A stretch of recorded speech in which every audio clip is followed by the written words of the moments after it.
ಓ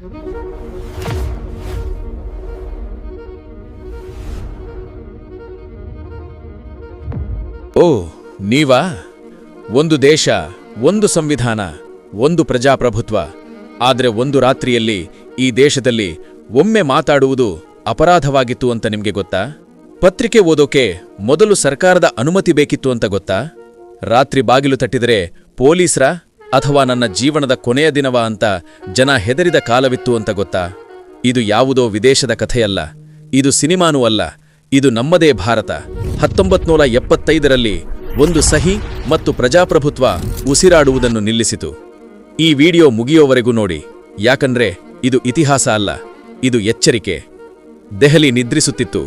ರಸ್ತೆಗಳು ಖಾಲಿ, ಗಡಿಯಾರದ ಮುಳ್ಳುಗಳು ಮಧ್ಯರಾತ್ರಿಯತ್ತ ಸಾಗುತ್ತಿದ್ದವು. ಆದರೆ ಆ ಮೌನದೊಳಗೆ ಭಾರತದ ಪ್ರಜಾಪ್ರಭುತ್ವದ ಹೃದಯ ಬಡಿತ ನಿಧಾನವಾಗುತ್ತಿತ್ತು. ಭಾರತದ ಪ್ರಜಾಪ್ರಭುತ್ವದ ಇತಿಹಾಸದಲ್ಲಿ ಜೂನ್ 25, 1975ರಿಂದ ಮಾರ್ಚ್ 21, 1977ರವರೆಗಿನ ಕಾಲಘಟ್ಟವನ್ನು ಕಪ್ಪು ಅಧ್ಯಾಯ ಎಂದು ಕರೆಯಲಾಗುತ್ತದೆ. ಅಲಹಾಬಾದ್ ಹೈಕೋರ್ಟ್ ತೀರ್ಪು, ಪ್ರಧಾನಿ ಇಂದಿರಾ ಗಾಂಧಿಯವರ ಚುನಾವಣೆ ಜಯ ಅಸಿಂಧು ಎಂದು ಘೋಷಣೆ ಮತ್ತು 6 ವರ್ಷ ಸ್ಪರ್ಧೆಗೆ ನಿಷೇಧ ಎಂದು ತೀರ್ಪು ನೀಡಿತು. ಜೆಪಿ ನೇತೃತ್ವದಲ್ಲಿ ಭ್ರಷ್ಟಾಚಾರದ ವಿರುದ್ಧ ಸಂಪೂರ್ಣ ಕ್ರಾಂತಿಗೆ ಕರೆ. ದಿನಾಂಕ 25 ಜೂನ್ 1975ರ ಮಧ್ಯರಾತ್ರಿ ತುರ್ತು ಪರಿಸ್ಥಿತಿಯ ಘೋಷಣೆ. ವಿಧಿಸಿದವರು ಅಂದಿನ ಪ್ರಧಾನಿ ಇಂದಿರಾ ಗಾಂಧಿ, ರಾಷ್ಟ್ರಪತಿ ಫಕ್ರುದ್ದೀನ್ ಅಲಿ ಅಹಮದ್ ಅವರ ಮೂಲಕ. ಸಂವಿಧಾನದ ವಿಧಿ 352ನೇ ವಿಧಿಯ ಅಡಿಯಲ್ಲಿ ಆಂತರಿಕ ಅಶಾಂತಿ ಎಂಬ ಕಾರಣ ನೀಡಿ ಘೋಷಣೆ. ಪ್ರಮುಖ ಪರಿಣಾಮಗಳು: ಮೂಲಭೂತ ಹಕ್ಕುಗಳ ರದ್ದು, ಅಭಿವ್ಯಕ್ತಿ ಸ್ವಾತಂತ್ರ್ಯ ಮತ್ತು ಪ್ರತಿಭಟಿಸುವ ಹಕ್ಕುಗಳನ್ನು ಕಸಿದುಕೊಳ್ಳಲಾಯಿತು. ಪತ್ರಿಕೆಗಳ ಮೇಲೆ ಕಠಿಣ ನಿಯಂತ್ರಣ ಹೇರಲಾಯಿತು. ಸರ್ಕಾರದ ಅನುಮತಿಯಿಲ್ಲದೆ ಸುದ್ದಿ ಪ್ರಕಟಿಸುವಂತಿರಲಿಲ್ಲ. ಜೆಪಿ, ವಾಜಪೇಯಿ, ಅಡ್ವಾಣಿ, ಮೊರಾರ್ಜಿ ದೇಸಾಯಿ ಸೇರಿದಂತೆ ಸುಮಾರು 1 ಲಕ್ಷಕ್ಕೂ ಅಧಿಕ ವಿರೋಧ ಪಕ್ಷದ ನಾಯಕರ ಬಂಧನ. ಎಡಿಎಂ ಜಬಲ್ಪುರ್ ಪ್ರಕರಣ.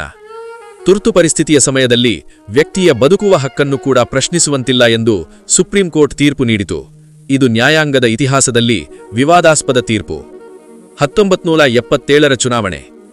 21 ತಿಂಗಳ ನಂತರ ತುರ್ತು ಪರಿಸ್ಥಿತಿ ಹಿಂಪಡೆದು ಚುನಾವಣೆ ಘೋಷಿಸಲಾಯಿತು. ಕಾಂಗ್ರೆಸ್ ಭಾರೀ ಸೋಲು ಅನುಭವಿಸಿತು. ಜನತಾ ಪಕ್ಷ ಜಯಗಳಿಸಿ ಮೊರಾರ್ಜಿ ದೇಸಾಯಿ ಭಾರತದ ಮೊದಲ ಕಾಂಗ್ರೆಸ್ಸೇತರ ಪ್ರಧಾನಿಯಾದರು. ಸಂವಿಧಾನ ಮತ್ತು ಪ್ರಜಾಪ್ರಭುತ್ವದ ಮೌಲ್ಯಗಳು ವ್ಯಕ್ತಿಗಿಂತ ದೊಡ್ಡದು. ಮಾಧ್ಯಮ ಮತ್ತು ನ್ಯಾಯಾಂಗದ ಸ್ವತಂತ್ರ ಅತಿ ಮುಖ್ಯ. ಅಧಿಕಾರದ ದುರುಪಯೋಗಕ್ಕೆ ಜನತೆ ಚುನಾವಣೆಯ ಮೂಲಕ ತಕ್ಕ ಉತ್ತರ ನೀಡಬಲ್ಲರು. 1977ರಲ್ಲಿ ಜನರು ಗೆದ್ದರು ಅನ್ನೋದಕ್ಕಿಂತ ಪ್ರಜಾಪ್ರಭುತ್ವ ಬದುಕಿತು ಅನ್ನೋದೇ ದೊಡ್ಡದು. ಆದರೆ ಒಂದು ಪ್ರಶ್ನೆ: ಸ್ವಾತಂತ್ರ್ಯ ಒಮ್ಮೆ ಕಳೆದು ಹೋದರೆ ಮತ್ತೆ ಸುಲಭವಾಗಿ ಸಿಗುತ್ತಾ? 1975 ಒಂದು ದಿನಾಂಕ ಅಲ್ಲ, ಅದು ಎಚ್ಚರಿಕೆಯ ಘಂಟೆ.